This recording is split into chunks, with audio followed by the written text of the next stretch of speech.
I killed a god with a wagon. That was the easy part. The chain bites and the world makes a thin surprise sound as the Mountain King drops out of the firelight. 5 milk minus white eyes blink once at me confused. Like the sky just pulled the floor, and then the bulk of it vanishes over the lip, swallowed by wind and night. The wagon lurches, skids, and goes after it, bored shrieking as the axle snaps. For a heartbeat, everything holds my hands on frozen iron. The road, pitched toward the abyss. The boy minus soldier, a brass streak beside the flames. Then gravity makes up its mind. Weight takes sides. The noose tightens, and the chain in my palms thrums with a note so clean it could cut glass. I wait for triumph. Pain arrives instead. Old lashes wake in my back as if they've been listening for applause. Cold drills through the thin shirt like 10,000 small nails. The cliff breathes down my neck. If this is victory, why am I still here? Why is the night not letting me wake? 20 minus for hours earlier read or sealed behind me with the hush of something expensive. A uniformed man folded his arms and told another not to treat us like people. He said it plain, the way some men say past the salt. He didn't look at me when he said it. I made a note to outlive him. They sat me in a chair built to be forgiven by nobody. A tech fussed with pale straps and needles. The old police building had been gutted into something sleek. Even the fluorescent light felt curated. The officer with the years in his face leaned against the wall instead of the desk, and the younger one, fresh shoulders, bright eyes, hovered with a metal canteen. The older man gave a small shake of his head when the boy tried to hand it to me, as if water could be a kind of disrespect. The boy hesitated, then pushed the canteen into my hands anyway. He called me kid. It made the older man's mouth tug in what might have been disapproval, might have been boredom. The older one said the word nightmare like it was a precinct. He told me to close my eyes when old and open them only if I wanted to see something that would keep me awake the rest of my life. He said not all of us come back. He said if I heard bells I should trust them, which was funny because nobody has good news that begins with bells. When they sealed the clamps, a set of pale letters scrolled across the inside of my skull, faint as chalk and rain. I had seen diagrams on cheap news sites, had heard myths in supplies, had learned to file fact from story by taste the way some men taste counterfeit coins. The myths had said the dream chooses you. The old officer said we were here because the city needed bodies. The younger officer's hands, steady, careful, told me I was not a body to him, not yet. He said to breathe. He said people come back. He said it like he wanted to believe it. Then the world leaned and I fell through it. I arrive in cold that feels like a law. The first sensation is the angle of a slope under boot soles too thin for anything but a hallway. The second is the weight of a chain rising from my wrists into the dark like a leash attached to a star. Fire flaps somewhere to my left, the color of a dying apricot. Shapes gather around it that look like men if you squint and stop caring. They are not wearing uniforms, they are wearing winter and tiredness and the knowledge that the night has math. A whip cracks in the distance to remind us we are counted. I test the chain with an economy of movement I learned long before I learned my name in paperwork. The links are heavy iron, older than the road, smoother than ice. The shackle cuffs are too large for my wrists, meant for wrists that worked for a living. The chain runs forward into a yoke fixed to a wagon whose planks have been chewed by salt and time, and beyond the yoke into a beast that breathes steam and makes sawdust sounds in its chest when it thinks. The breath plumes into the air and freezes there like bad news. An older guard paces, leather tongue of his whip licking the ground between steps. He speaks without raising his voice, and the words carry because the mountain generous with echo. He tells the younger guard to stop handing us kindness. He says kindness is a problem in places that punish mistakes. The younger guard keeps his eyes on the fire, then on me, then on the leather thong of the older man's whip, as if deciding which will leave a longer memory. I keep my head down because heads are efficient when they are down. Seeing is a tax. You can pay it later. Something ticks in my vision, the way a filament flares when current hits it. Letters the color of ash bloom and fade above the cuff-room child of shadows. For a moment the dark gets edges the way a room does when your pupils finally believe the night. A second line blinks into being, mark of divinity, and warms my sternum with a heat too small to argue the air. A third, fading, arrives like a shrug from the universe and leaves like one. The last shimmers with a formality so polite it is almost an insult temple slave. It is rare the way antique dental tools are rare. I would trade it for boots. The caravan groans to its feet. Snow squeaks in complaint under 30 pairs of ruined shoes.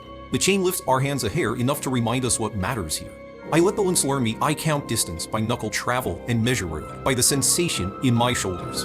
The mountain lays out a gray ribbon that wants to look like a path and then loses interest in being cared for. The sky leans its weight on our backs to help us remember which way is up. When the slope grows mean and the road pretends to be narrower than it is, the older guard flicks the whip toward the boy minus soldier at the back. He calls him soldier like an accusation. The boy looks too clean for this place. His hair cuts the wind like a metronome. He moves with that particular awkward courtesy some people carry even in a fight. He does not rise to the bait. He glances toward me instead. Quick, guilty, and then away. We walk. The fire becomes a history. I file the map in my head the way a rat files a kitchen. There is a turn here that leans a little too open on the abyss side. There is a split under the hard pack where the wheel will choose to sink if you let it choose. The yoke straps complain on the beast's ribs during climbs and go silent during the false flats. It is a music I can work with. It is almost a relief when something goes wrong. The mountain obliges, a soft clatter like beads scattered by a careless hand, then a jealous hiss from the snowpack above. The older guard looks up and sees nothing because seeing takes practice. He raises the whip as if noise can hurt gravity. The younger one drops, slow as if he has met avalanches before. I do not look. Looking is a luxury. I lean left until the chain complains. The man ahead of me leans because I lean, and the man ahead of him because he has no choice, and in this way we become a curve. A scab of ice the size of a door tumbles where my head was and slides, past with intent. It brings with it something smaller, something pale, something with a lot of teeth and the ambition of a bad idea. The thing hits the chain with a sound like a coin in a jar and climbs. It is infant muscle and old hunger, all eagerness, no technique. I have seen worse first jobs. I do not tell it that. I do not have a weapon. I have something better, a length of chain and the law of leverage. I step back hard, bring the links behind the thing's head and pull forward. It thrashes with the airmail confidence of creatures who have never been taught consequence. The man in front goes to help or to pull away or to make a choice. It is hard to tell, and it is also not important. The younger guard covers the distance like a thrown knife. He does not shout. He does not waste the moment on heroics. He places a boot where the chain contraps off things and nods at me as if we have never met. We haven't. It doesn't matter. Between us and the chain, the eagerness leaks out of the pale body and runs downhill to find a home. The older guard uses the moment to announce a sermon about slackness. The whip writes his name on 3 backs. He explains that the mountain does not care if we are tired. He explains that he is the mountain's friend. The boy minus soldier stares him down with that careful courtesy again and says nothing. When the older man's attention pivots to the front, the younger one falls in step close to me, just long enough for a small thing to fall out of his glove and find the snow near my boot, a stub of iron with a grin in it. A key. He does not look at me. I do not look at the key. The chain does not care if we believe in mercy. We march until a fire exists, only in the kind of memory that remembers temperature. Then, by luck or design, the road spills us into a basin cut by rock and white silence. The guards call halt as if they invented it. They stake the wagon and the beast as if binding a story to a page. The older man tells the younger to sleep in his shadow. The younger man chooses to sleep near the middle of us instead, and the older man's mouth tugs again. The basin keeps the wind honest. Somebody builds a small fire out of wood that looks more idea than tree. The chain makes a circle without asking. I lower myself to sit and let the warmth use me up. The people to my right are an assortment in which fate has not bothered to hide its taste, a scholar with hands like it lit candles, a cut purse whose nose speaks before he does, a woman with shoulders that remember carrying water, and a spine that remembers telling people no. The cut purse studies the guards like a tailor measuring a mark and whispers his opinions into the side of his face where nobody has to listen. The scholar's jaw moves on words he is not yet brave enough to say. The woman watches the fire the way you watch a road that might betray you, which is to say, like a friend. When I tell the story of this night to someone I will not trust, I will say the plan came to me whole, like a coin from behind a child's ear. In truth, it arrives in pieces the way good thefts do. The slope that leans where it shouldn't. The wagon with planks already arguing with their nails. The chain that pretends loyalty but loves weight more than men. The beast whose breath tells you when it will pull and when it will stand and consider the way of things. The noose can be taught where to bite. The road can be persuaded which way to let go. The mountain king, too big to kill with hands and too proud to suspect physics, can be convinced to step 1 pace farther than it meant to. I sleep in fragments the way people sleep when they have promised themselves a morning. A voice wakes me. That is not a voice. It feels like the bone minus dry ring of a glass touched by a fingernail. There are no bells in the basin, and yet one rings, small and punctual, somewhere under the skin of the world. I sit up into the dark because the letters in my vision have already burned that instruction into the field of everything. If you hear the bell, believe it. The others stir in their straps, mutter into cloth, and do not wake. The younger guard sleeps the way men sleep who know they will do something they will not brag about tomorrow. Frost draws maps on the wagon's side. The beast exhales a question and answers it itself. Stars have never been honest, but tonight they are at least attentive. I rise. The chain comes with me and pretends it had the idea first. I follow the map I wrote this afternoon with my shoulders. The world looks different in the grainy light before a coward's dawn. The turn is there. The edge is still thinking about being edge minus shaped.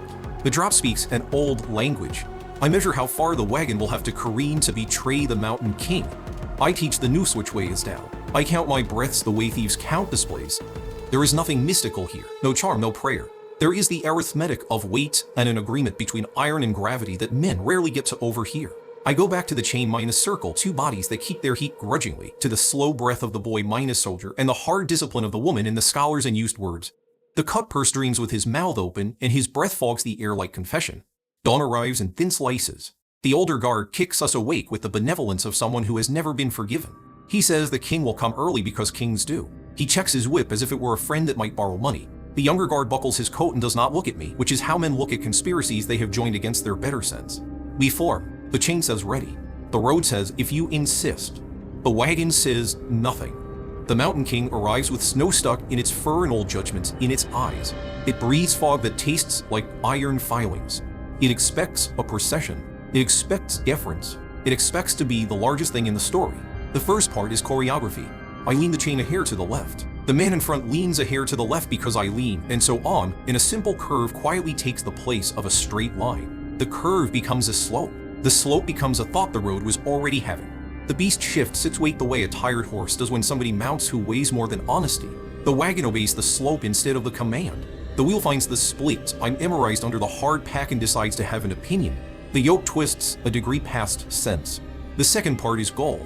I walk faster than I should. The chain tightens and drags. The man in front curses in a language I wish I had time to learn. The older guard lifts his whip to make the situation worse. The younger one shouts a warning he is not supposed to shout. The Mountain King puts a foot where I have been waiting all night for it to put a foot. When the axle sighs, it's almost polite. The front board cracks, next taking with it the confidence of two adjoining planks.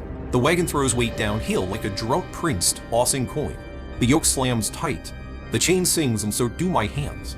The news already asking tightens like a promise kept. The world ducks. The Mountain King snarls something in a dialect made of cold and stone and torture.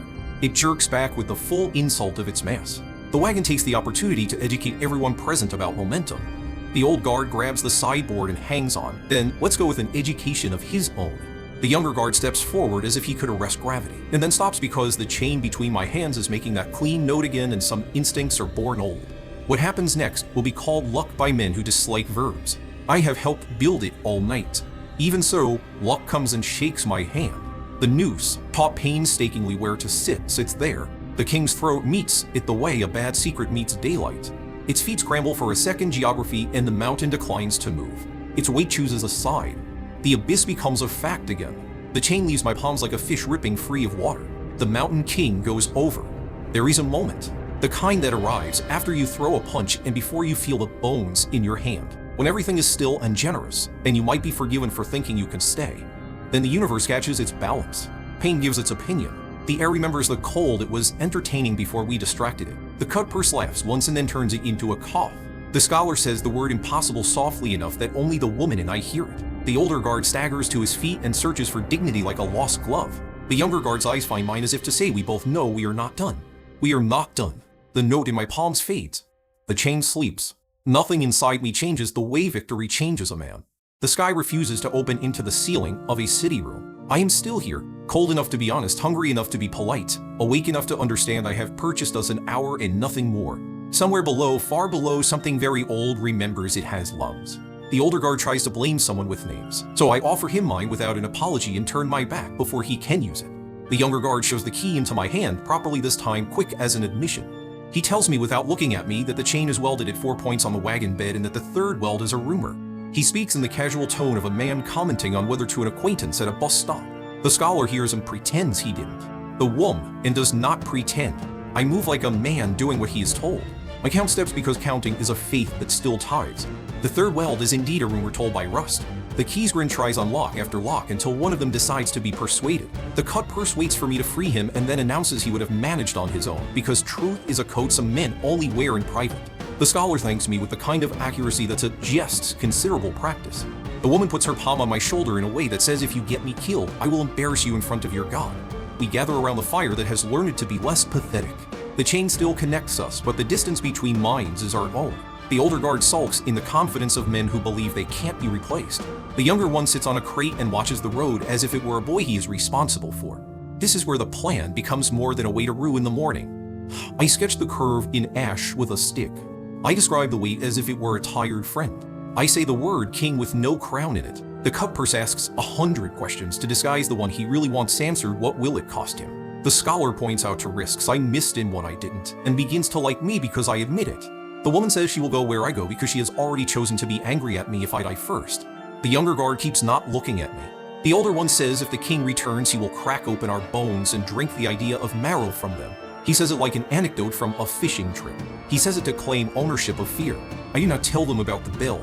I do not tell them about the wards inside my skull or the warmth under my stern or more the way the dark has been kind to my eyes since I arrived. Those are my poverty and my wealth. I tell them only what they can hold slope with iron timing. I promise nothing except the chance to stand on a road while a god learns about edges. The mountain passes a hand across the sun and calls it noon. We practice the distance between our feet and the abyss, then practice the distance between bravery and its better-minus-dressed cousin, stupidity. The older guard mutters. The younger one tightens the strap on his coat and speaks softly to the beast as if apologizing to it in advance for what the day will ask. The woman rolls her shoulders until they remember events they haven't endured yet. The cut-purse pockets a ring he finds in the snow that no one else saw. The scholar writes in the air with his finger, then sighs and erases a formula that might have mattered in a warmer place. When the Mountain King comes again, the light has gone thin and blue. It wears a glare as if we borrowed something and then kept it. It takes in the road, the wagon, the yoke, the curve of us like a crooked smile, and decides none of those things are important. It is very sure about what is important. That is the problem with kings. I lean the chain here. The men lean because I lean. The wagon goes where the road has wanted all day to point. The axle remembers how to cry. The noose remembers where to sit. The note returns to my hands clean as a blade skating a bottle rim. And when the king falls, when the wagon leaps like a coin from a pocket, when the road yawns and the mountain breathes and the world drops a beat, I do not celebrate. I do not exhale relief. I look at my scabbed hands and think if this was the easy part, what debt is the hard part going to collect? I do not have to wait long for the hint. Far below, the abyss speaks a sentence in a voice of stone grinding on stone, and every hair I own tries to leave town. The older guard starts to pray to something he hopes is listening. The younger one looks at me as if I wrote the next page and am being stingy with it. I tell him the truth. I tell him I only wrote the first line. I keep my face blank for the officer I am not looking at and say I only wrote the first line. He hears bravado and files it the way men file insults they can't punish in public. The scholar breathes out as if mathematics has disappointed him personally. The woman tightens the scarf at her throat and makes a decision she does not announce. The cut-purse pretends the whole show was his idea, which means he's looking for a new angle already. We don't celebrate. We turn into movement because movement looks like safety when you're scared. The younger guard falls in with us without the ceremony of a defection. He walks where the chain has slackened, eyes on the road the way good men stare at disasters they intend to clean up. Under his coat, the canteen thumps a rhythm. He asks nobody how far to the ridge, and the mountain answers by dropping a curtain of blown snow in our faces. I tell them what I want as if it were common sense. I want the ridge before full dark, because a slope that only wants to kill you is better than a voice that's decided. I want the chain off those who can keep up and on those who will run. I want the wagon. What's left of it? Stripped for lengths of rope and iron. The older guard hears the last sentence and finds his courage. He marches to the sheared edge where splinters hang like the teeth of a broken comb and says nobody touches property. The woman tells him nobody touches her. She doesn't raise her voice. She doesn't tap her foot. She simply rotates her stance like a door becoming a wall. Something in the older man's posture remembers a wife or a sister or a mother who taught him a category he doesn't want to say out loud. He lowers the whip and calls it thinking. In the rubble of the wagon bed, the third weld admits it was storytelling and let's go. The key that the younger man panned into my hand is honest work. It finds the stubborn lock like a joke, and suddenly there's a breath I didn't know I was holding that I can afford to spend. The chain sloughs away from three of us. The scholar, the woman, and me.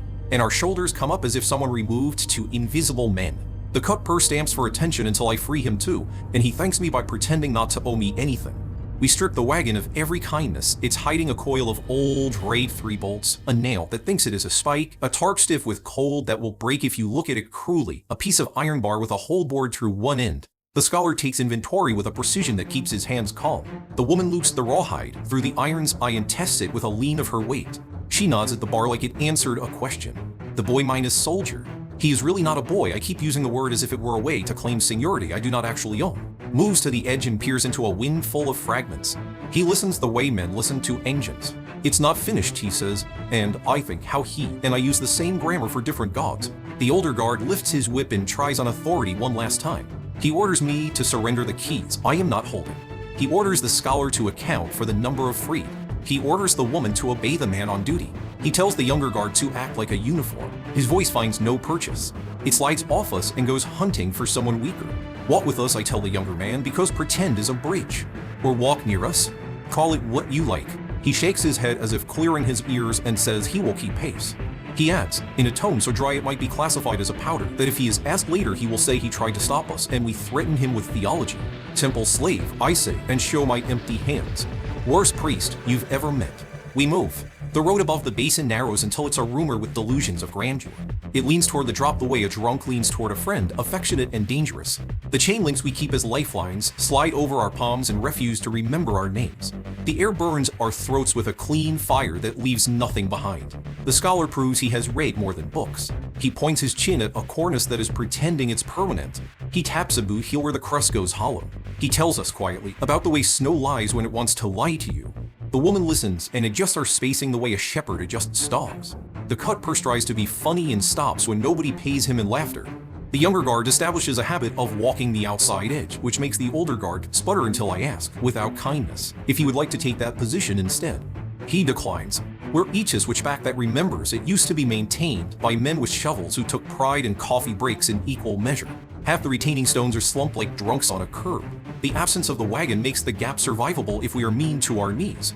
I go first because I am the worst person to lose. The drop to our left is not a drop, it is a choice disguised as a natural feature. The mountain breeze through the cut like a lung. The voice from below mutters a syllable that could be a name or a thesis or a complaint, and the woman's fingers tighten on the rope until it squeals. Don't look down, the cut purse whispers to no one he likes and looks down. He makes a small sound like a hinge. The younger guard's hand closes on the collar of the cut purse's coat with unannounced precision and holds him upright until the man's courage finds his legs again. The older guard snorts, and the sound has the shape of a prayer he won't remember later. There is a moment halfway up the second turn where the world is only boot minus nails, breath, and the arithmetic of tread on frozen stone. The sky has the color of old steel. A flake drifts past my eye like a lazy decision. The scholar murmurs a sequence of primes to keep his brain from inventing pictures he can't afford. The woman counts us under her breath in a language I do not know and do not need to. The younger guard says nothing at all and does not look back. We make the ridge a lifetime before the sun chooses to move. It is less a ridge than a shoulder hunched against wind rock shows through like bone under skin. The road on the far side played us into a shelf broad enough to sleep a troop and mean enough to starve them. There is a notch in the rock wall ahead where the mountain remembers a door and then forgets again. In the notch, frost has laid lace over a low arch. There is also a body. He sits against the arch as if he meant to rest for a minute and then got distracted by dying. His beard has collected a century of weather. His coat is not the city's uniform, it is older and once minus mended and then abandoned. His hands are folded in his lap around something I can't see. At his boots, a scatter of objects gleams so faintly I think for a second the light is lying. It isn't. The mountain has minted a shallow coin from the man's cooling breath. The younger guard stops 3 paces away and takes off his hat without seeming to notice he has won. The older guard steps forward, then thinks better of the math and does not touch.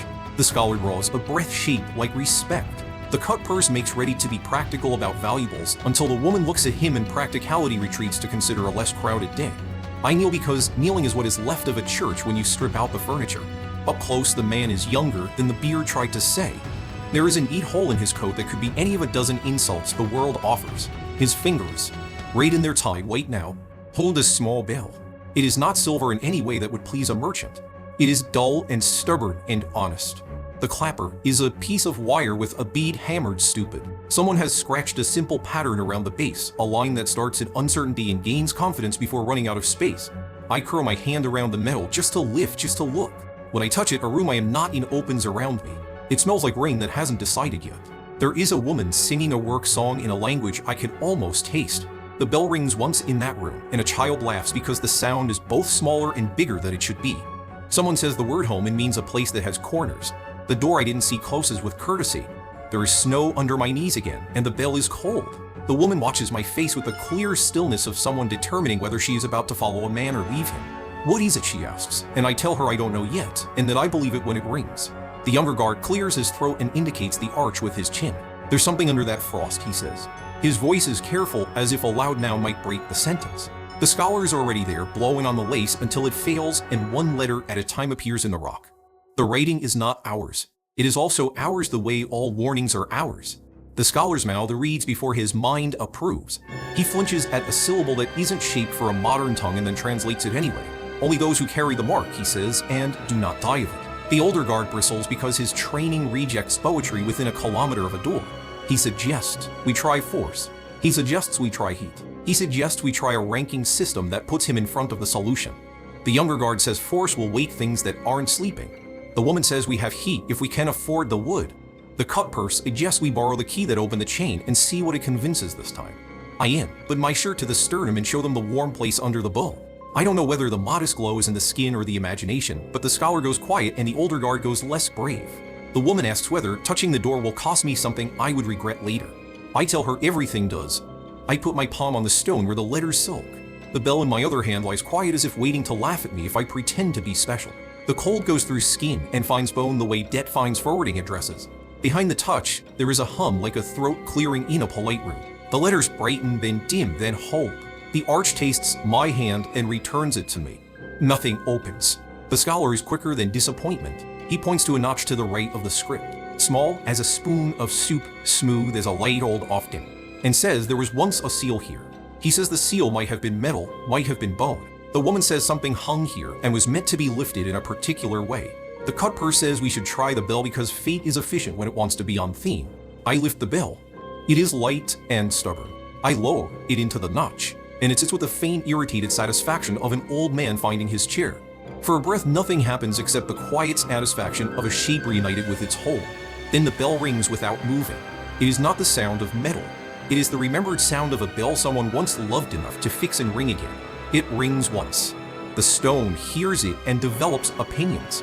A seam I hadn't seen persuades itself into existence around the arch. The mountain sighs with the joy of a spine after a long day.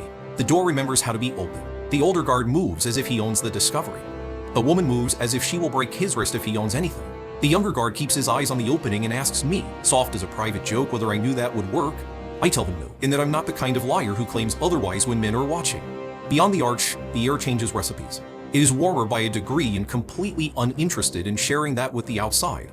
Rock has been cut by human decisions into a corridor barely wider than a cart, then abandoned to the kind of patience that grows stalactites like bad teeth. The light that filters and does accounting.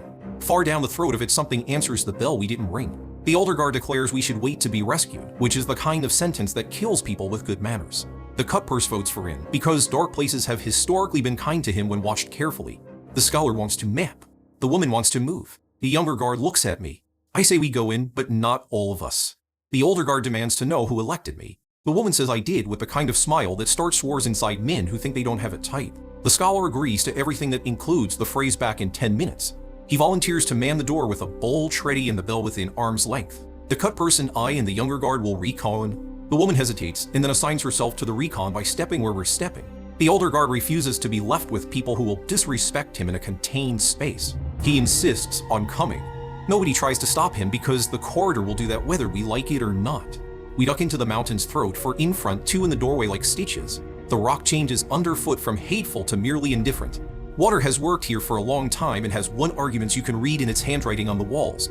The air smells relieved to be indoors. A dozen steps in, the letters in my head flicker as if embarrassed to be caught napping. The titles I refused early arrange themselves politely around my vision. Child's shadow sharpens the corners of the corridor until I can count the tool marks. The mark under my sternum warms a fraction, like a moth deciding the lamp is good company.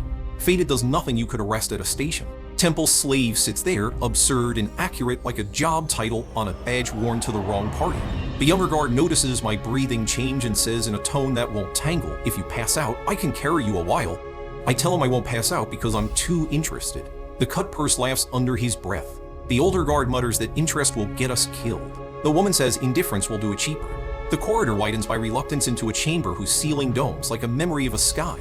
In the center is a platform minus high and smooth with the touch of too many hands. Around the rim, shallow carvings show a language trying to be pictures so people like us won't pretend we can't understand. A rope groove runs across the platform in a clean line. At the end of the groove sits a bracket the bell will fit. Temple, the scholar says from the doorway, voice distorted by the distance, or a place that thinks about one. The older guard moves toward the platform with the slow greed of a man pretending he is doing you a favor. The younger guard lifts an open palm without touching him and asks him kindly to wait. The woman points at the groove. They tied something down, she says, or someone.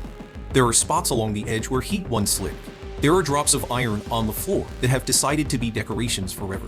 There is a line worn by knees and stone. I stand there with the bell in my hand, and I know something because I don't want to know it.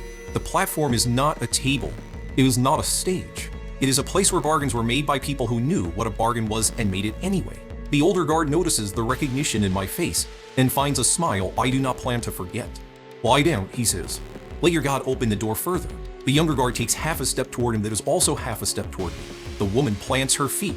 The cut purse is already calculating the price of leaving versus staying if the word sacrifice appears in a sentence with his name. The bell, warm now that it has been welcomed once, sits in my palm like a future I could have avoided. I set it on the bracket because pretending I won't is beneath both of us. The chamber inhales. "Hold the door," I tell the scholar and the woman at the threshold. "If anything comes that looks like it remembers our names, ring the bell once." The older guard says he should be the one to lie down, and we should tie him for show, so he has the story later. The younger guard says quietly that if there is a price to be paid, he will split it with me, even if the arithmetic is not clean. The cut purse says he is an atheist of tables and prefers doors you can pick.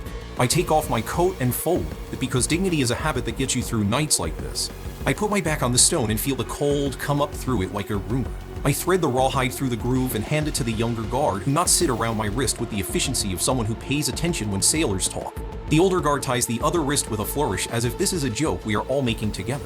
The woman leans over me so I can smell wind in her hair and says if you die, I will be annoyed. I won't, I tell her, because defiance is the only medicine I can afford. The bell rings again, quietly as if not to startle the stone. Somewhere far below where the wagon fell, something answers with patience. The chamber waits like a stage empty except for a chair. I close my eyes because some doors require it. When they open, the room that smells like rain returns, and the song that is work climbs the walls, and the bell rings a third time, and this time I don't just hear it. I feel the thread it throws. It is a very thin thread pulled very tight, and at the far end of it there is a god that died standing up. I keep my eyes open because some doors only like you if you don't flinch. The thread is thin and very sure of itself. It hums through my arms into the stone, and the stone remembers kneeling and smoke in a language that never bothered with punctuation. The younger guard squats beside my shoulder and knots the rawhide once more as if he can't tie the world down. "How long?" he asks without looking at my face. "Until it costs something," I say, and the older guard laughs as if I just told him his favorite joke about fools. The thread pulls. It does not yonk, it insists. Oh wait, idol drops into my chest and keeps going. The bell in its bracket trembles without ringing. The platform's groove warms under my wrists and then cools into honesty. The cut purse leans forward, intending a smirk. The woman taps his ankle with her boot and the smirk reconsiders. The room that smells like rain flickers at the edge of my sight the way sleep does on the fifth night of a job.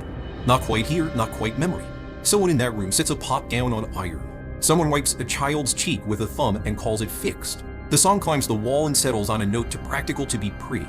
I want it the way hungry wants bread. Price, the thread says without a word because some words are just pressure in the right place. Take heed, I tell it, because heat is a thing you can recover if you have time and a good lie. Leave the rest. The mark under my sternum answers like a coin hitting a table. Cold climbs my ribs with a professional attitude. The older guard watches my breath go white and smiles, then pretends the smile is for something else when the woman notices. Shadow, the pressure says next. Can you keep it if I lend it? Probably not, I tell it. Lend it anyway. Something lets go. It's like the moment you pick a lock and the cylinder surrenders, and you pretend you meant it all along. My outline thickens where it touches the stone. The darkness under my shoulders no longer agrees about being flat. It stands up with the caution of a dog in a loud room. It looks like me if I had been drawn by a blunt pencil in a hurry. It tilts its head as if waiting for work. The cut purse swears as quietly as he can manage. The scholar says, the way men say it when a diagram they've drawn for a decade finally appears in front of him in meat-spake. The younger guard shifts his balance and does not draw a weapon because he's clever. The older guard does draw one because he is not. Put that away, the woman tells him, and he invents a reason to pretend he was never going to use it. The shadow moves when I think instead of when I say. It's not ownership, it's agreement. It does not step its lips, a little ahead of light, a little under it. It extends one finger like a scout touching a door and peers into a corner as if corners keep secrets for wages. Where it goes, the dark agrees to be a little more useful to our side. What do you call it? The younger guard asks, still crouched, still pretending not to be impressed. Borrowed night, I say, and it looks back at me as if it appreciates the courtesy. The corridor beyond the chamber has choices the way a river does when it's tired of being told it's a road. Left is narrower, right is easier, straight is the kind of idea men die of. I send borrowed night ahead on the left because easy is a word the mountain uses to sell you tickets. The shadow vanishes around the bend and the cold takes a bite of my teeth. I talk to keep them from chattering. If it finds nothing, I say to nobody and to everyone, we pull back and try the right. If it finds the wrong kind of door, we pull back faster. If it finds company, the cut purse says, tell it to be polite. It already is, I say. It's me. The bell decides to ring once. It is a tiny sound in a big problem. Far below, the abyss answers like a judge clearing his throat. A thin drift of dust lifts itself from an old legend, changes its mind about gravity. The younger guard's eyes meet mine because we both understand we've bought time on layaway. Borrowed night returns, thinner at the edges as if it spent itself on distance. It gestures with my hand toward the left. 2 fingers crook palm down, the old sign for a lever in a slot. It points again low, across a cut in the floor, not reachable by the living without a ladder or an argument. Good, I say, and the older guard demands to know what a lever is supposed to do in a church. Open something, the scholar answers, which is correct enough to be useful and vague enough to be safe. The woman takes the iron bar with the rawhide loop and tests the knot again. Say when, she tells me, and she and the younger guard brace to give my borrowed self a thing to pull on from the wrong side of a problem. The cut purse sidles closer to the bell as if conversation could happen between them. Don't touch that, I tell him without looking. He turns his touch into a shrug and pockets nothing in particular to prove his innocence. Borrowed night slips across the gap like oil persuaded into a thin line. It finds the lever and crouches, hands where my hands would go. The rawhide creaks as it grows shorter. The woman wraps it twice around her forearm, then a third time when the younger guard raises his eyebrows. They pull. The lever moves the way stubborn ideas do. Sudden, then all at once, then ask for thanks as if the delay was affection. A slab of wall takes the hint and decides it always meant to be a door. Air sucks past us toward the new space, warm by a degree and salted with something like breath. The older guard pushes to be first and the woman becomes a door again with her stance. He arrests himself, offended by physics. We keep the rawhide taut. Borrowed night keeps holding the lever, as if letting go would be impolite. I step off the platform and the mark in my chest argues with my blood. The younger guard shrugs out of his coat and tries to put it on me without making a show of it. I let him because pride is for good weather.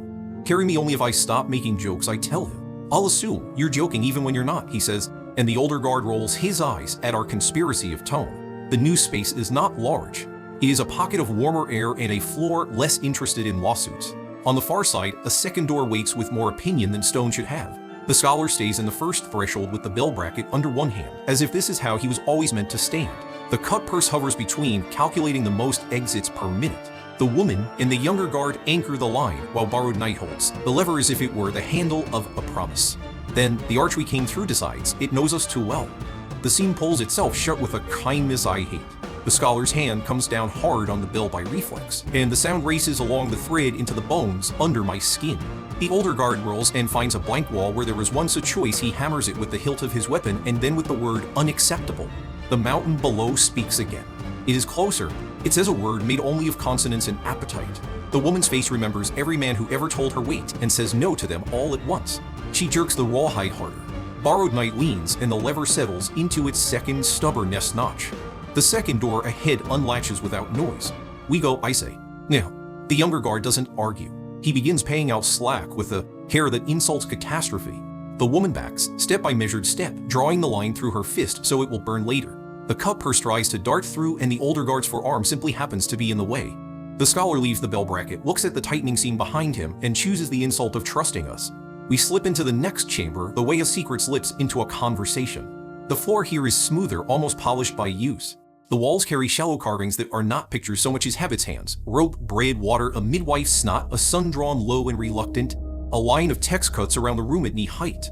The scholar's face goes alight with the awful joy of being needed, and he kneels to read, lips shaping somebody's grandmother's advice. Do not mistake survival for favor, he says finally, voice gone quiet. And do not mistake favor for love. The older guard snorts that priests are terrible at marketing. The woman says priests with starving children are even worse. The younger guard asks me if I can keep borrowed night working while we move. For a while, I say. Long enough to forget how long. We don't get to be careful. The wall we left hums a low disagreement. The scene we hated trembles as if something outside is negotiating with it. The older guard takes 2 quick steps back and lifts his weapon because lifting weapons is his solution for almost all of the universe. The cut purse slides an knife into his hand under the argument and looks ashamed of the honesty in the motion. The bell rings without fingers, without pity. It rings in the door we just passed, in the door we stand in, and in the piece of bone behind my left ear that only remembers useful things under pressure. Borrowed night flickers thin as a pencil line in rain. The mark under my sternum burns cold. What do you need? The younger guard asks, and he doesn't mean food. Oh, wait, I say. And a lie the dark will tell for me. He kills the torch he hasn't lit. The woman lowers her stance as if a floor is a friend. The scholar steps behind the younger guard as if height were a contract. The older guard invents a come and to keep his mouth busy so his hands can look brave. The scene bursts. Not open. Out. Snow breathes in. Something big and wrong pours its head and shoulders where heads and shoulders don't fit. 5 milk minus white eyes blink into the sudden arc. The Mountain King is not a fall, it is a climb that resents you for seeing it. It sees us because it is used to being seen. It draws air deep to make the room its size. Don't move. I tell the 4 people I don't tone. It comes out steady enough that even the older guard obeys long enough to notice he did. I think at borrowed night, the way you think it or you know will open if you believe in it harder than it believes in itself. The shadow rises out of the chamber floor as if the darkness were water and we were learning to swim. It is thin now, a strapped minus together version of me, but it is a line I can pull across a mouth. I put it between us and the white eyes, not as a wall, as a lie. A curtain told with confidence. The king inhales. The shadow drinks the edge of the breath and returns it to the room attenuated, a smaller thing. The king's head tilts, confused by the math. It expects us to be exactly where we are. The shadow says we are 1 pace to the left and 2 paces farther away than fear thinks. The woman does not move. The younger guard lets breath out slowly so it cannot be weighed. The scholar whispers a number that keeps his heart at a speed that won't betray him. The older guard sweats in place and is briefly useful. Step back, I tell them, on 3. I say 3, and we step. The shadow steps with us because I've paid for the companionship. The king lunges for where we were and takes emptiness in both hands. Stone screams. The seam stuffs itself shut again under the insult of that impact. Borrowed night tears thin across its middle like cloth that used to be good. We don't stop to admire the trick. We run because we are not special, we are alive. The next passage takes us sideways, up and then down into a space where the air tastes like iron made polite. The younger guard takes lead not because he has a uniform, but because his feet think faster. The woman anchors rear, giving the older guard something to be mad at other than fear. The scholar keeps a hand on the wall to read what the mountain wrote when it was bored. Borrowed night keeps space as long as it can. Every 20 steps it checks a corner before we have to. Every 30 it points at a protrusion that would have argued with the woman's shin. Every 40 it flickers and I tell it one more and it decides I'm worth trusting and does it. We break into a final chamber by accident and by plan. It is small and desperate and has a door that remembers daylight on the far side would swollen with years of wanting. A bar holds it, rests nibbling at the bolts. The cut purse grows softly and produces a wedge from the museum of his pockets. The younger guard and the woman set shoulders. The older guard complains about giving our position away as if the mountain required an invitation. On your count, the younger guard says, and I realize he means both the bar and the breath. 1, I say, because counting from 3 is for people who haven't been running long enough to remove decorum. We push. The bar shudders the way stubborn family does at holidays, and then remembers we are tired and decides pity is fashionable. The door lifts, a thumb, then 2 fingers, then a hand's breadth. Air falls in. Thin, cruel, free. Behind us, the corridor gives a sound like a ledger closing. The king will come again because kings do. Borrowed night stands between us and buying price. It is almost gone, a sketch with the rain on it, but it lifts its hand in my shape and makes a not minus quite minus bow toward the mountain's throat, as if to admit we have both read the same page. We slip through the crack into daylight that isn't warm. The woman turns sideways and makes space for the scholar. The younger guard backs out because he has decided not to show the mountain his spine. The older guard shoves past as if credit can be awarded by speed. The cut purse squeezes with a sound like relief, being careful not to be obvious. I come last because I won the vote. The shadow unthreads itself from my feet and hangs there like guilt. It looks at me as if to ask whether I want the bill. I know, I tell it, and it nods like a man who's heard that line before and believes it for the first time. The door slams under its own weight. The bar glider is back into the saddles as if we meant to do that. The wind announces itself as the only honest thing left. We are on a narrow ledge under a sky that acts like nothing happened. The ridge we wanted stretches left and right with the indifference of a map. The basin we left is a rumor now, the belloc holder weight in my pocket, the mark under my sternum, the kind of worm that only notices itself by what it has taken. The younger guard leans his shoulder against the rock beside me and does not ask if I'm all right. What now, he says, because forward is cheaper than backward. Now, we pretend the mountain is a road, I say. We take the long way to honesty. Below, far enough to make a man religious if he wasn't already, something climbs with the patience of justice. The mountain keeps its debts. The woman says, so do I answer, and borrow the next step from tomorrow. The ledge keeps the kind of promises roads make when they don't plan to be held responsible. It angles left into wind that has opinions and right into glare that lies about distance. The ridge ahead kinks twice, then disappears into a whiteness that might be cloud or might be the mountain remembering to be a sky. We'll pick a side, the older guard declares, as if that makes the mountain less wide. We'll pick a pattern, I say, and take the bell out like I'm getting away with something. The younger guard watches my hands, not my face. The woman sets her shoulders where the ledge is widest and dares gravity to find room. The scholar tilts his head to hear what the stone is already telling him. The cut purse licks his lip the way men do before they lie or run. I cup the bell and make it speak once. It's not loud. The sound moves into the whiteness and comes back changed. Left is thick as if snow chewed it, right is thin as if it's squeezed through someplace tight. Straight ahead, it doesn't come back at all, which is a kind of answer that saves lives. Right, I say. Tighter means a place to pass. That's not a map, the older guard says. It is today. We go right. The ledge narrows to 3 boot widths, and a promise. We thread ourselves into a line you choose for sewing skin woman first, then scholar, then cut purse because we don't trust him not to fall for attention, then the older guard because making him go last would make him stupid on purpose, then me, then the younger guard as the hand that catches cups before they roll. Snow licks our ankles with a cat's malice. The wind shoves in a way that's only playful if you're big. Below, the king climbs with patience, and stone in its nails I can't see it yet, but I can hear the wrongness in the mountain's throat when it breathes. We pass the first king. The lich decides to be honest for a yard. The scholar says, almost happy, that the rock here shows tool marks from a time when tools were eager. He runs his fingers over a groove and names the men who did the cutting without knowing their names: patient, poor, proud of straight lines. The woman answers by stepping like she is all 3. The second kink is meaner. The ledge overhangs itself like a mouth that's changed its mind about speaking. The scholar stops because the math of his feet says no. The older guard moves to nudge him, and the woman not minus, so minus accidentally sets a boot at the precise angle where nudging becomes a fall. He recovers with a cries to be a prayer halfway through and fails at both. Give me a rope, I tell the cut purse.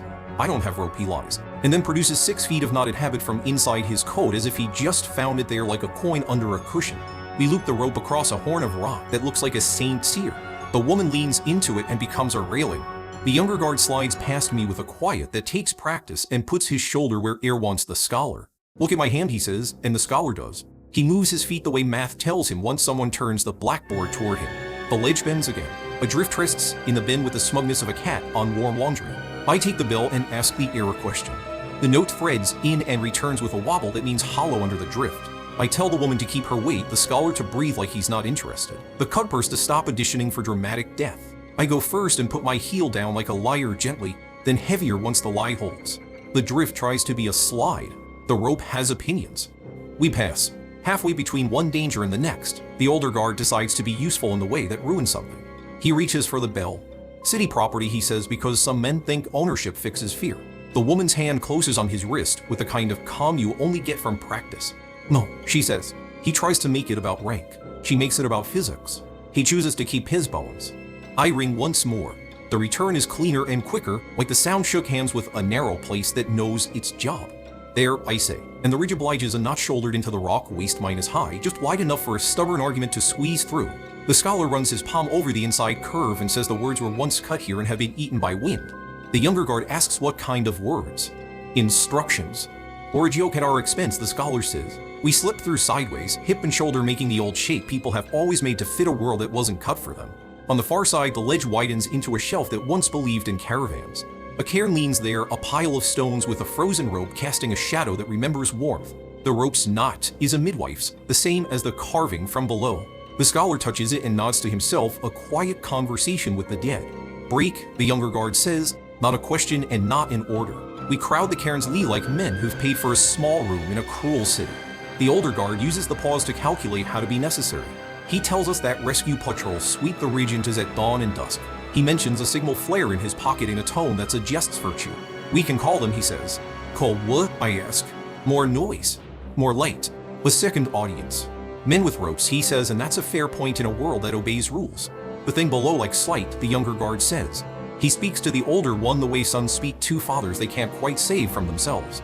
And it knows how to climb toward noise. The woman unwraps a heel of bread from some pocket of miracles and splits it with business-like fairness. She passes the first piece to the scholar without looking because he would offer it back, and to the cut purse with a look because he wouldn't. She puts a piece in my hand and one in the younger guard's. The older guard waits for his as if the mountain owes him a stipend. She gives him the smallest piece because she is not cruel, merely accurate. The bread hits my mouth, then my mouth remembers it's a person. The bell warms against my wrist owns, as if to say remember me when you tell the story.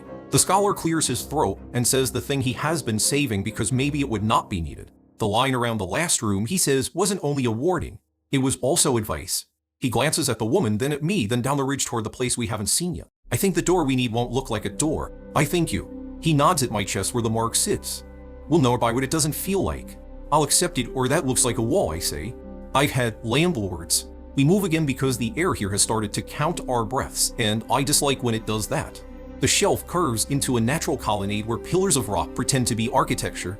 Between the pillars, the mountain has carved windows for wind.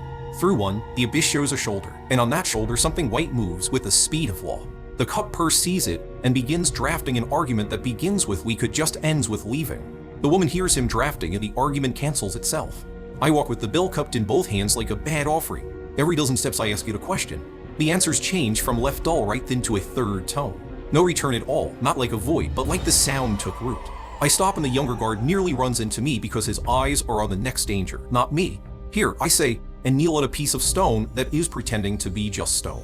Up close, the pretending fails. The surface looks bruised, a shade darker where hands have forgotten themselves over generations. At knee height, there's a nick like someone dropped a tool and told nobody. Heat blooms under my sternum, small and precise, the way a word fits exactly into the sentence it was meant for. This is ridiculous, the older guard says, because the universe not asking his permission makes him poetic. It's a door, the scholar says, happy to be right and unhappy to need to be, not to inside. To a cross, a bridge that behaves like a boundary, the woman says, testing the grain with her fingertips. She glances at me. Pay the toll. I put my palm down. It feels like placing a hand on a sleeping animal's ribcage, slow breath, steady, indifferent to your interest.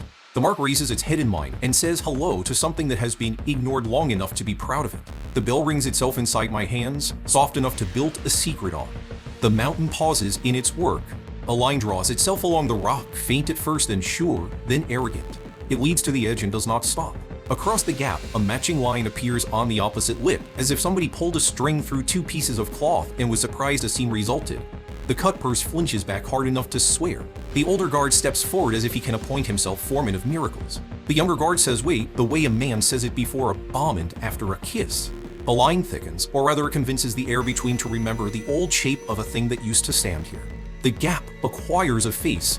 The wind runs a hand along it like a lover ray acquainting themselves with scars. From our side to the other, a thin plane ripples into being, the color of bad ice and stubborn ideas.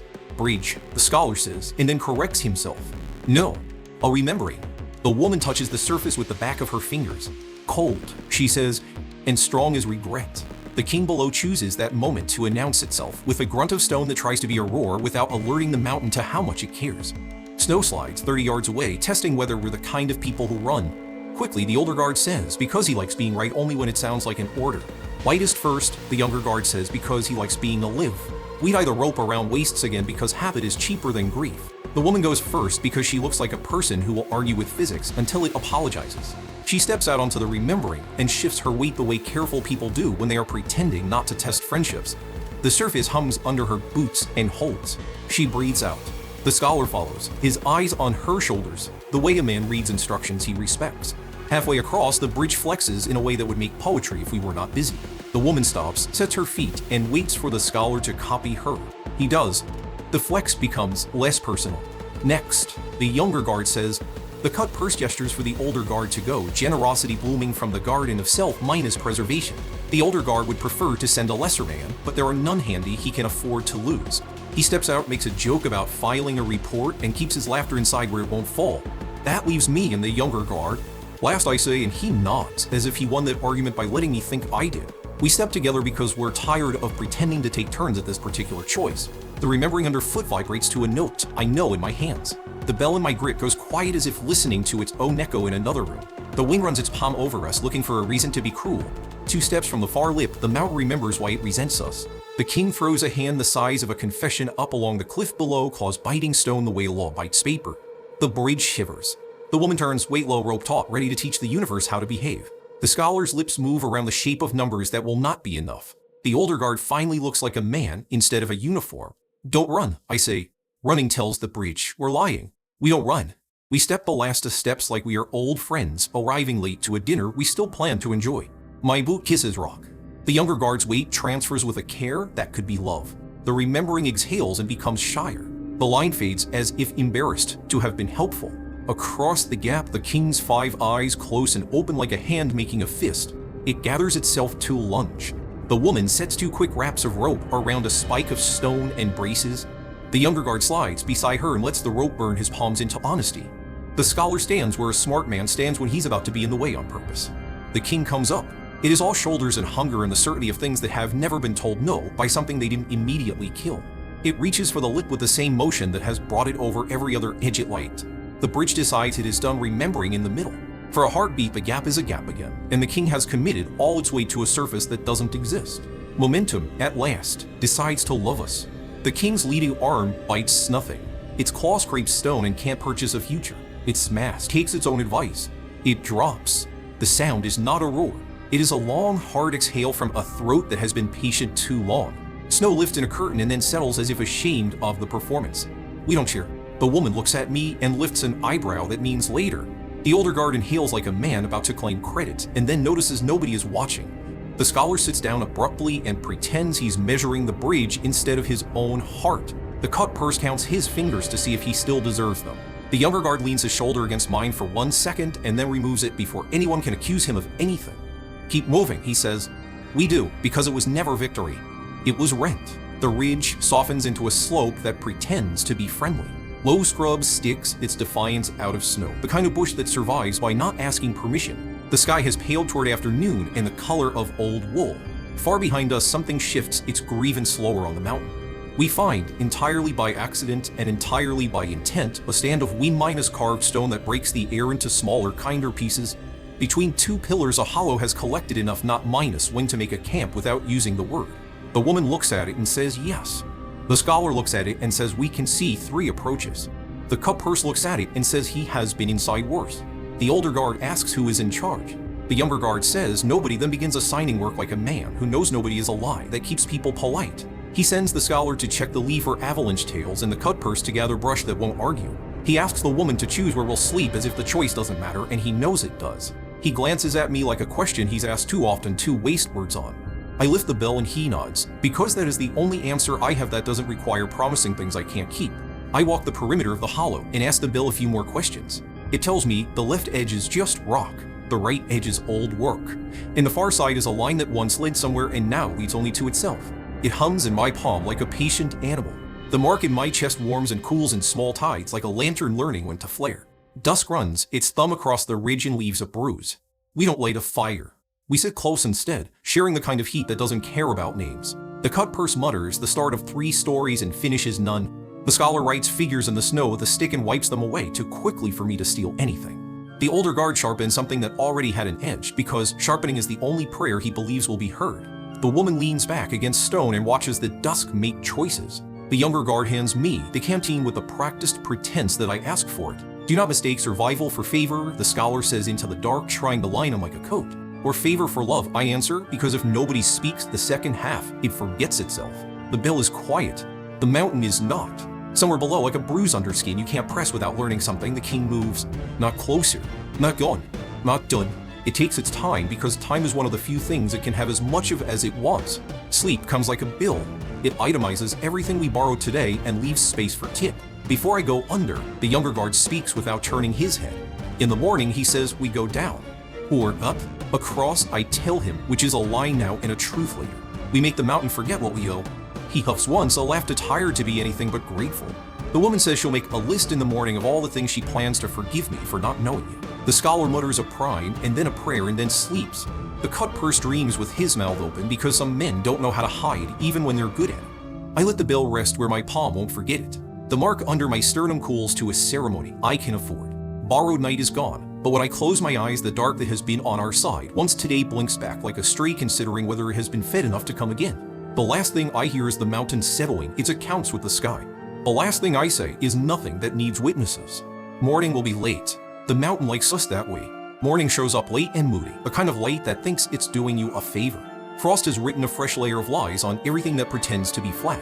The wind takes attendance, then wanders off to bother someone it likes less. We move before the mountain remembers to be personal. The younger guard and I walk the perimeter one last time and agree aloud to things we already know. No fire. No shouting names. Wrote where pride wants to live. The woman tightens her laces like she's bracing a promise. The scholar eats the last of a thought and pockets the rest. The cut purse counts his pockets as if courage might be hiding in one. The older guard announces he will keep order. The ridge announces it will keep weather. Across, I say, and nobody argues because arguing takes heat. The first stretch is a bowl scabbed with drift and rock. the kind of place avalanches like to remember fondly. I ask the bell a question to make sure we aren't the memory. The sound goes out and returns thin on the right, thick on the left, and straight ahead it doesn't come back at all. We thread the thin. I put my heels down like I'm telling the truth slowly. The woman copies my weight and makes it look like she invented caution. The scholar repeats numbers under his breath until his feet agree with them. The cut purse does not joke because the drop doesn't have a sense of humor. The older guard mutters rank and the mountain hands him weather instead. There's a place where the rim hardens into a wall that thinks it's a cliff is a building. Tool marks live there, old and sure, a pride you can touch with a mitten and still feel. The scholar's eyes soften. He names the invisible masons with adjectives. Patient, poor, precise. He points to a seam that looks like a scar and says someone once closed something here. He is right. The grain around the seam remembers pressure and lets my palm recognize it. Door, I say. It's a wall, the older guard says, which is his job this morning. The mark under my sternum lifts like a bird deciding if the updraft is trustworthy. Heat gathers in a circle behind my ribs, as polite as a candle in a church that can still pay its bill. I lay my hand where the seam sulks. The chill in the rock travels up into my elbow and asks for something that isn't heat. The bell answers on my behalf with a tone so small it has to be honest. The seam admits it has a hinge. It doesn't open. Not this one, the scholar says, reading nothing with the conviction of a man who's learned what nothing means. There will be a pair. He's right again by 50 yards. The second seam hides under a lip of ice the way a drunk hides under regret. The grain asks for the same greeting. The mark says, hello, a little colder this time. The seam brightens enough for us to know it understood and then goes back to being a boundary. Between these two lies a slope the color of trouble. The bell in my hand hums the way a dog hums when it hears a whistle nobody else does. I step into the slope like a thief stepping into a lobby, not running, not apologizing, ready to lie about my reason for visiting. Halfway, the mount remembers us. The sound comes up from below like a cork clearing its throat before pronouncing something everybody already knows. The woman doesn't turn her head, she doesn't need to. The younger guard puts his palm on the small of my back for one heartbeat. There go. Then removes it before it becomes religion. The cut purse checks whether the rope is storytelling or fact. The older guard looks for a rule to point at. There isn't one. We make the second seam together.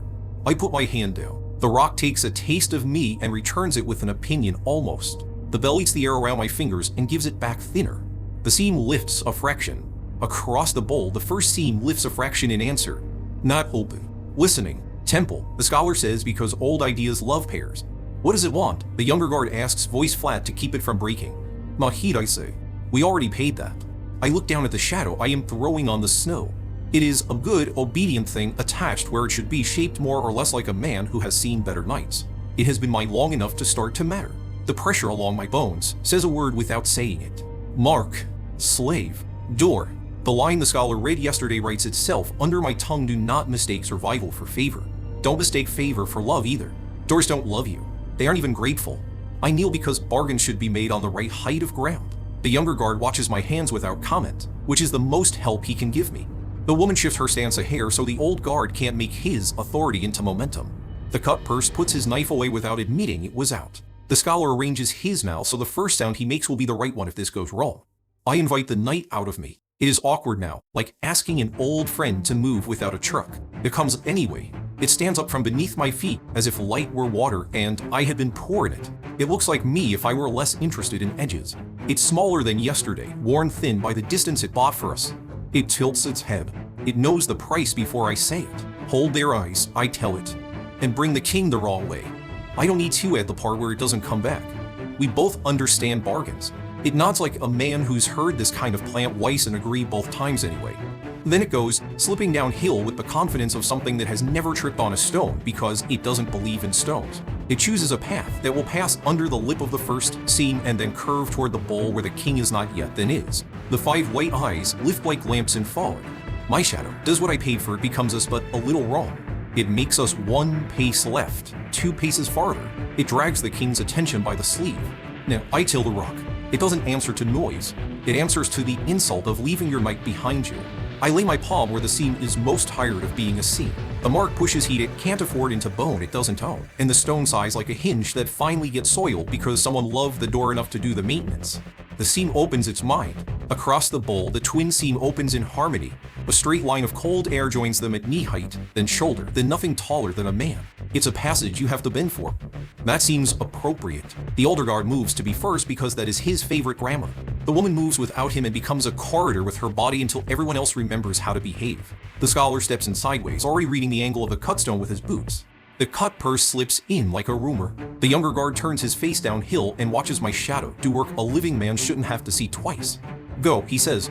After you, I say, not because I'm polite, but because I'm not the one who should be on the other side if this slams. He hesitates just long enough to make me grateful for a man made like this, then steps through.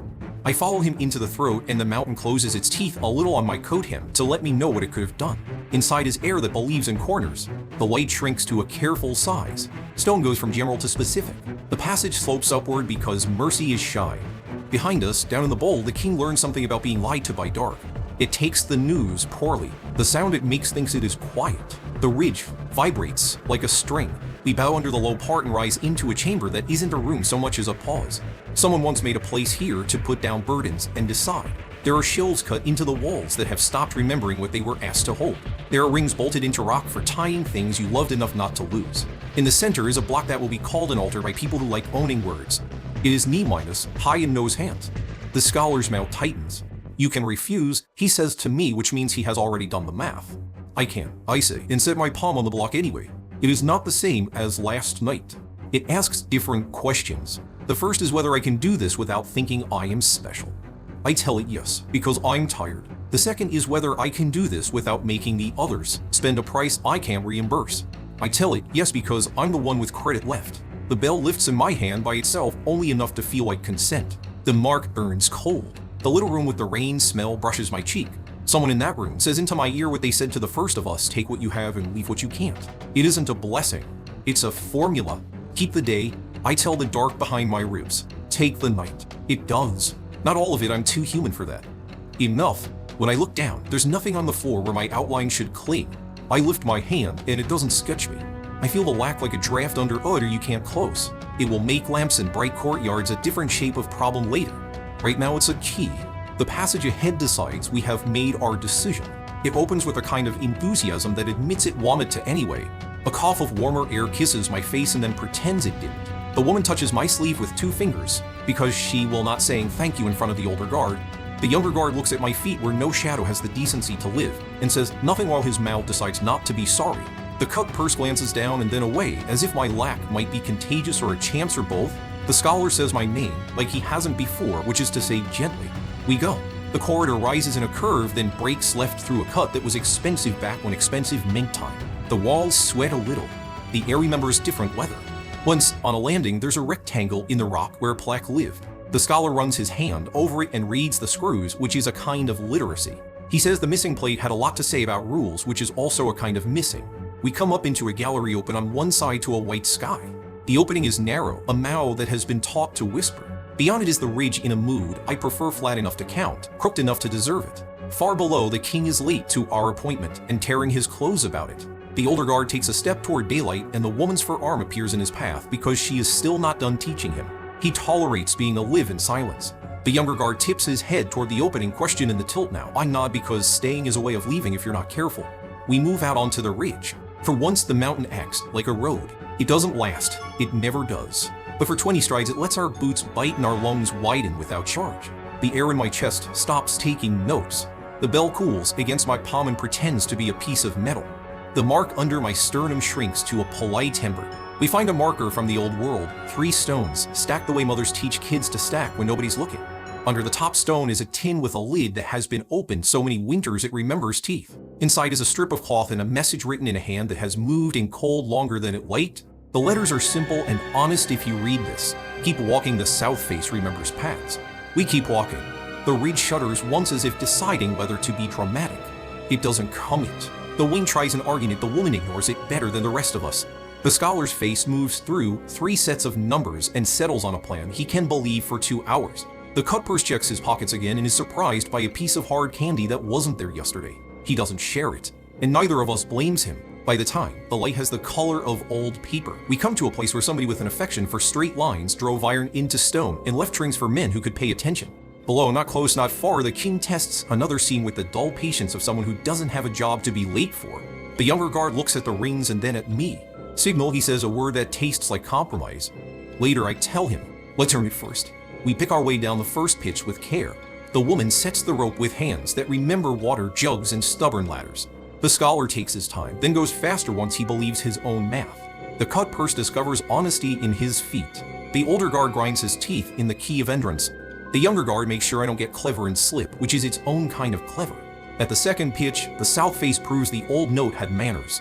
The rock is friendlier here, folds offering purchase, old cairns remembering to be helpful. We pass under a lip that someone chiseled to quiet falling icicles. We crowd a ledge that pretends to be a balcony with a good view. The bell in my palm warms. I can't tell if it is approving or warning me. It does not ring. By dark, we find it not safety, not even a promise, just a place in the lee of a spur where the wind chooses negligence and the snow has failed to cozen adrift. The ridge drops out of sight to the west, and to the east the sky shows one stubborn star that refuses to understand clouds. In the rock at shoulder height is another bracket the bell will fit and will not if it doesn't want to. I raise it. It's a tone small enough to hide an eyelash hair stitches the dusk to itself. The mountain loosens, its jaw. Far below, the king finds the wrong door and opens it all the way. The sound is a prayer an enemy says by accident. The woman's fingers flex, fighting the old habit of answering anything that sounds like a dare. The scholar exhales like a debt collector finally buying his own lunch. The cut purse counts us. The older guard watches the horizon as if authority might appear on it wearing a scarf. We don't light a fire. We eat the last of the bread and a promise to be better at stealing tomorrow. The younger guard gives me back the coat he made me take and I don't argue. The bell presses a circle into my palm I'm not sure will ever fully leave. Tomorrow, he says, the south face. Tomorrow, I say. I let my head find rock that isn't invested in me. The day hides itself. My missing shadow doesn't soak the snow because it can't. The mark dozes under my sternum, a tired dog who has finally been given permission to sleep in the good room. The woman closes her eyes without pretending to trust anyone. The scholar starts to dream in equations and then forgives himself for it. The cut purse teaches himself not to snore by practicing on purpose. The older guard sits up like a promise made show up and asks for his autograph. The younger guard leans where he can see to approaches and half my face. I try to picture coffee and fail. The bell, amused, reminds me of the taste anyway, bitter and honest and hot. The kind of thing that tells the truth about morning even when you don't deserve it. The mountain shifts its weight. Below, the king goes on being the king in the way that weather goes on being weather. The ridge keeps pretending to be a road. The knight puts a hand on my forehead to check for fever and finding none leaves me to pay out sleep a yard at a time. When I go under, I think of the door that opened when I left something I wanted to keep, and the door that didn't when I tried to take too much. I think of how the bell rings for the things that are small enough to be true. It rings once, somewhere I won't see until later. Morning is a thin scrap of gray. It tears on the ridge and catches on the rock until the light agrees to stay. We stand up slow. We do not stretch. Stretching is for men who remember leisure. We take the south face because that is what the old tin said, and because the bell hummed once in its sleep when I turned that way. The woman takes point with a coil of rope that already knows her hands. The scholar checks the drift edges with his boot and his mouth, a little lecture for himself about the lies snow tells. The cut purse inventories pockets and finds lint he pretends is a plan. The older guard announces the word formation. The ridge answers with a gust that forms us how it wants. The first traverse is a book with missing pages. Old iron rings sprout from the wall where someone loved straight lines. Some are bent, some are going. We thread onto them anyway because the alternative is explaining to the ground why we arrive without an invitation. The younger guard goes last again, and I don't fight him for it because pride spends heat. The mountain sounds calmer. That is misleading. Calm is just louder when it ends. We hit a shelf that looks like a thought someone didn't finish. A wall to our right carries a runnel of old water, frozen thin as a rumor. The scholar half-minus smiles. There used to be a path cut here, he says, as if his mouth can convince the stone to remember. He points at places where a chisel once had religion. The floods took it. What took the floods, the cut purse asks, which is a very honest question for a man who lies by reflex. Time, the scholar says, and steps where time suggests. The ledge kinks. Snow naps across it in that deceptive way that makes men generous with their weight. I ask the bill a question. It answers left, dull, right, thin, and straight ahead the note comes back with the echo of a hole. We cut across the thin. The woman sets her heel like a verdict. The scholar imitates until his feet agree. The cut purse, to his credit, doesn't joke. The older guard breathes instructions that become steam and then weather. At the far end of the shelf, there is a pocket in the wall that shouldn't be there.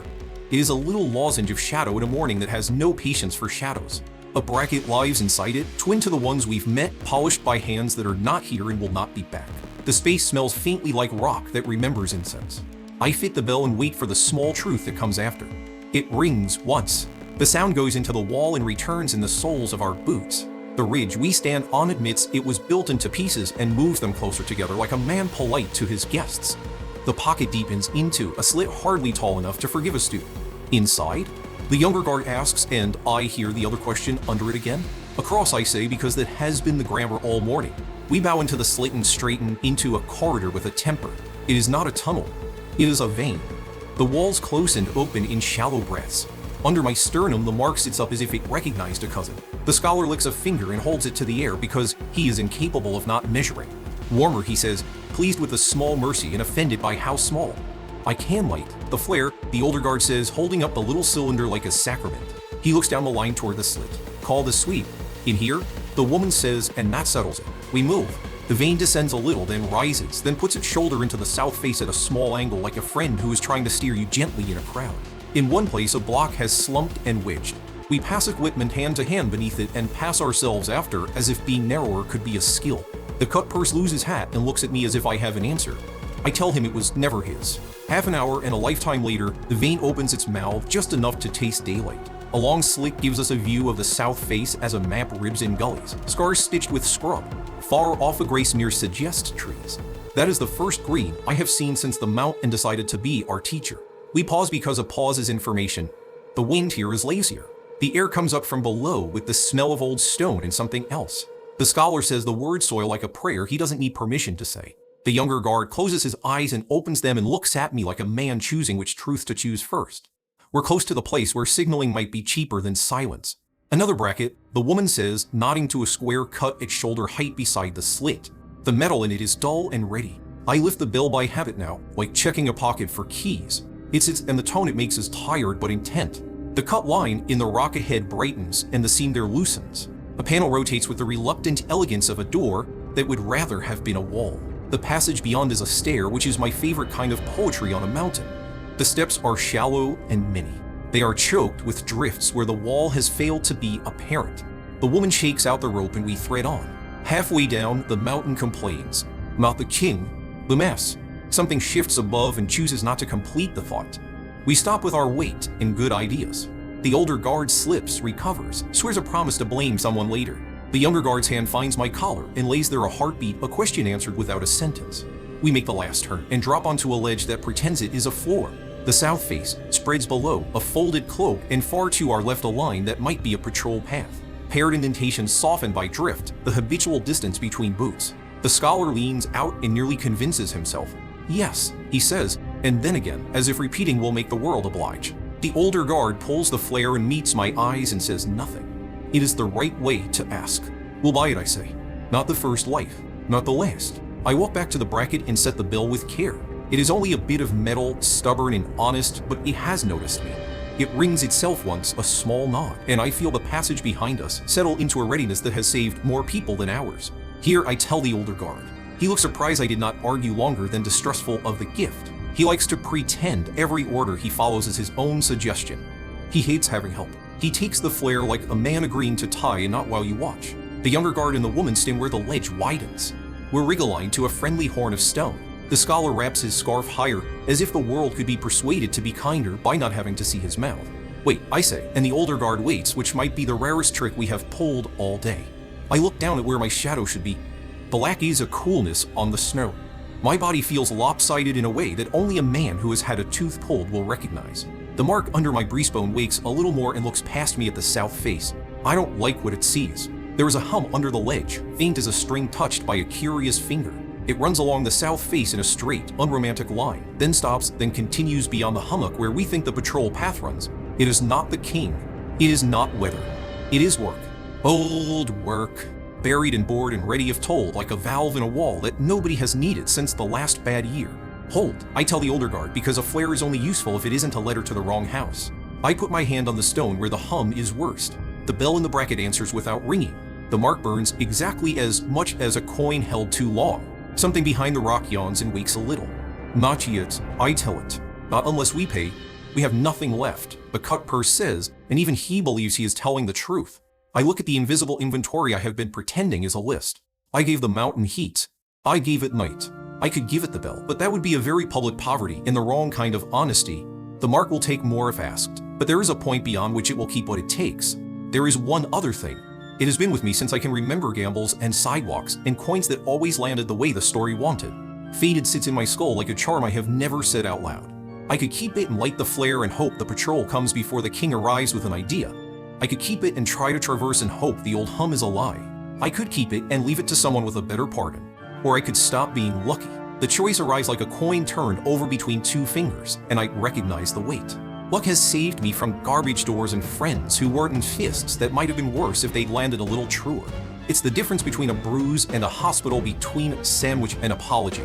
It has always felt earned because I never thanked anyone for it. But it's not earned. It's an accident I have been spending like a salary, and somebody here will die if I keep drawing from it alone. I put my palm back on the seam in the stone. The mark listens. The bell leans in. The hum under the lich turns its head. Take it, I say, and the words leave my mouth like heat leaves breath. Take the luck. Leave the rest. The world does not dramatize the decision. The sky doesn't brighten. The ridge doesn't applaud. The only thing that changes is a balance in my chest that has been fixed to one side since I learned it to name bluffs. It slides to center. My hands feel like hands and not instruments fate borrowed. My heart beats and lands exactly where it intends, no more, no less. It is unbearably normal.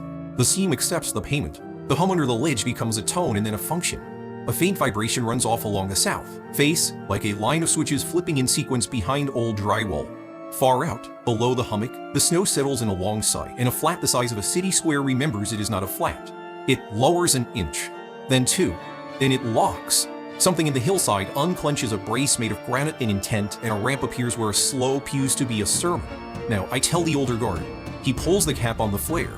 The chemical moon bursts into the gray and announces that men are here who intend to live. Down the face, far along the line the ramp makes, a blot of movement stirs, then resolves into two moving specks, and then into a pair of figures with poles and packs, and the comfortable arrogance of people on the right side of a familiar path. Patrol.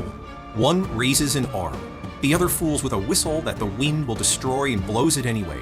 The woman grins without showing teeth. The scholar closes his eyes for a heartbeat and opens them less tired.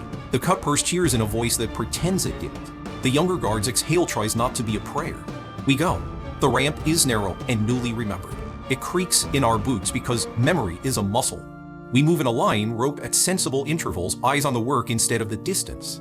The older guard goes fast until the woman says slower with her spine. The scholar watches drift edges like they are definitions. The cut-purse hums a tune Mountain can't be offended by. The younger guard watches me. I feel ordinary.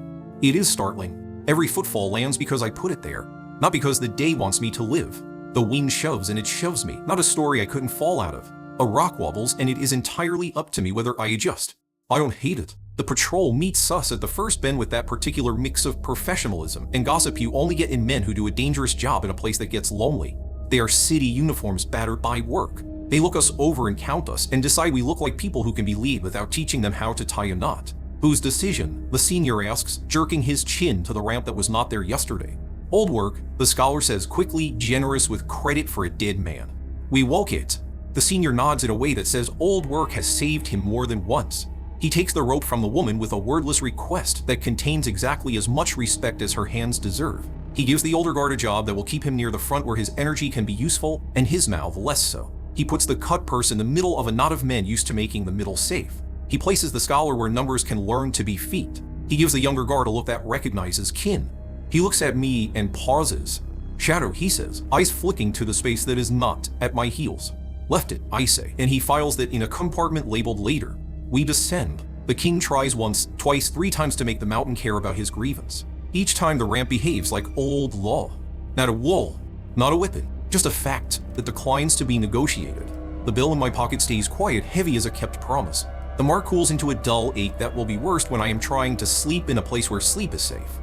By the time the light hasn't threaded itself from the sky, we reach a shoulder where the patrol keeps a cache. It's a cut in the rock with a heavy door that has learned to like closing.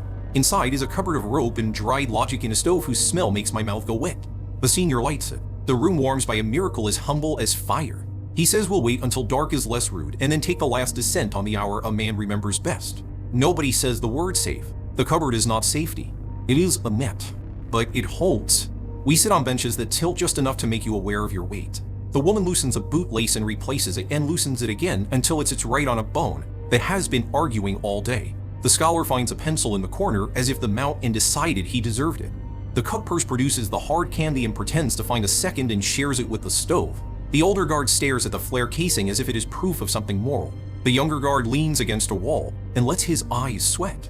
You look different, he says quietly when the noise has risen enough to hide it. I am, I say, and feel the truth ring like a small bell in a quiet pocket. He thinks of 3 sentences and discards them and decides to say the one that will cost him something. I liked you lucky, he says. I was tired of being owned by it, I say back. I'd rather be known. He looks at me as if I've given him a riddle he intends to like. We'll see, he says, and the stove agrees in its language. We spend an hour in the cupboard and none of it is waste. In that time, the mountain forgets a little of our names. The king finds a different scene to argue with and loses an inch of patience he can afford. The patrol passes a tin of something that has decided to be stew. The older guard learns to say thank you to a man without rank. The woman laughs once, small and bright. The scholar writes a formula on the wall with his breath and doesn't mind that it doesn't stay. The cutpurse sleeps sitting up and guards his own sleep with the slyness of a man who has never been allowed to have it. When we move again, the south face has stopped telling us jokes. The last descent is steep but honest. The patrol leads rhythm in their heels. The bell is heavy and courteous at my side. The mark is an ember I decide to be fond of. My feet belong to me. At the final pitch, the rock rises in a staircase so literal a king could have ordered it. The patrol shows us the trick of it. We take it one by one without cleverness. At the bottom, the wind changes flavor. It carries a stripe of smoke that isn't accident. The ground holds firm in a way that makes promises city men understand. There is a post at the last bend, a pole with a rag that remembers being a flag. The senior taps it with his glove. 2 minutes to the line, he says. Then the field. Then he doesn't finish because men who count chickens are statisticians and he is not. I don't need the sentence. The field is a shape in my head already. It smells like muddy boots and the back lot of a precinct with bad coffee.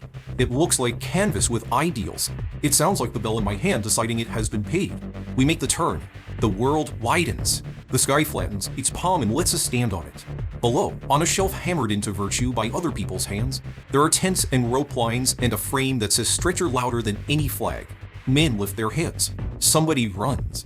Somebody else keeps walking because a job is still a job. There is a cot I could forgive and a cup, and a door I might want to walk through. Behind us, far above, the mountain keeps its debts, and the king keeps his anger, and the night keeps its own counsel. In my chest, luck has gone quiet. In my palm, the bell is only metal. The younger guard touches my sleeve with 2 fingers and removes them. After, he says, after I say, which is finally a word that doesn't lie.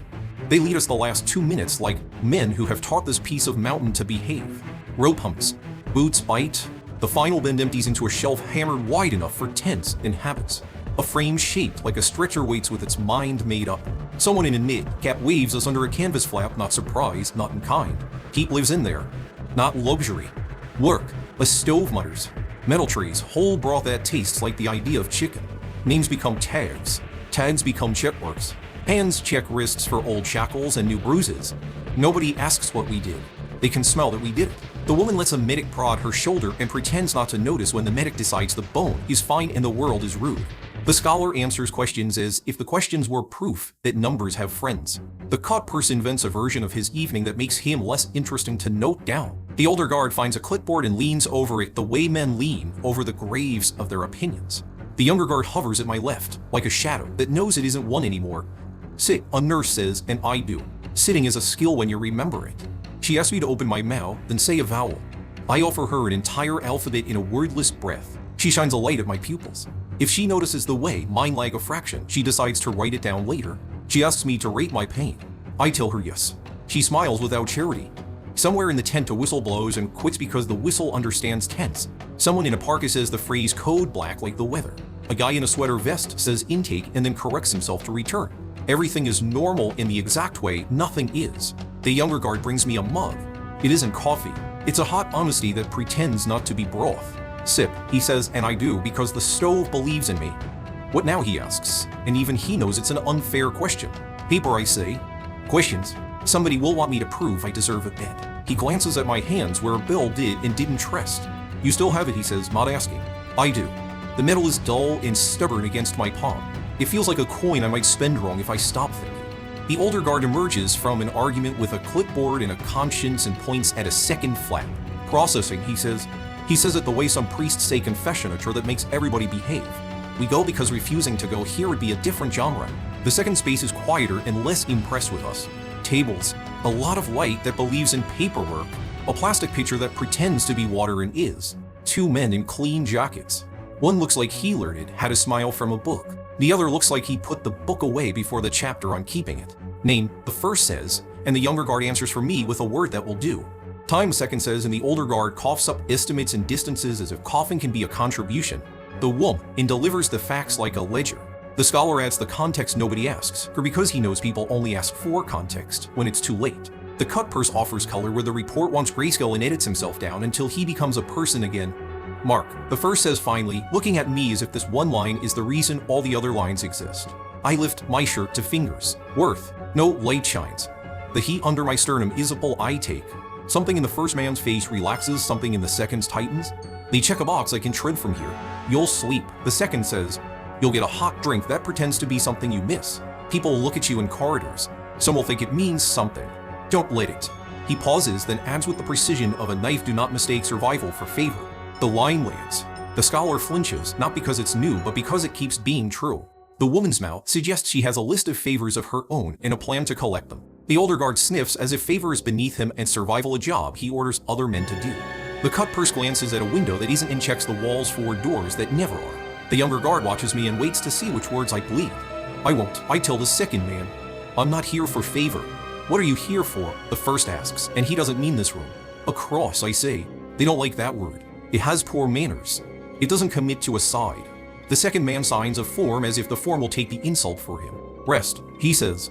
Then a physician. Then a debrief. Then not our problem for a few hours. They move us toward cots and blankets that say temporary with their weave.